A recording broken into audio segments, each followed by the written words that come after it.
La mort de Charles III, un sujet tabou pour Buckingham Palace.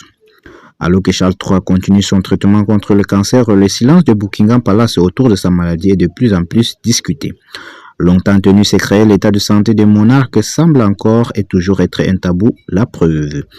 Les Windsor ont connu un douloureux début d'année 2024. Charles III puis Kate Middleton ont été hospitalisés avant de dévoiler tous le deux d'être atteints d'un cancer. Pendant 2 mois, le monarque et sa belle-fille se sont battus contre la maladie, mais si l'épouse du prince William a confié avoir terminé son traitement préventif contre le cancer et être désormais en rémission, le monarque de 76 ans continue le sien dans la plus grande opacité.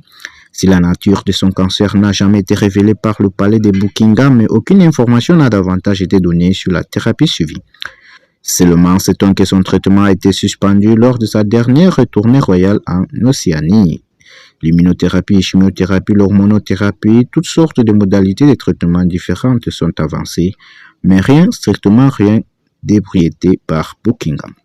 Du côté du palais, on se montre rassurant. D'après les dernières informations de Sky News, le traitement a évolué dans une direction positive et en tant que maladie sous contrôle, le cycle de traitement se poursuivra l'année prochaine. Que personne ne s'alarme, il y a bien un pilote dans l'avion. Et de se réjouir de l'agenda chargé du monarque pour 2025, nous préparons actuellement un programme de tournée à l'étranger assez normal et complet pour l'année prochaine qui est un grand pas en avant. Cet enthousiasme et la communication du palais. Circuler, il n'y a rien à voir, semble être le mot d'ordre. Tout va bien, mais vraiment, dans la presse, ils sont de plus en plus nombreux à s'interroger ouvertement.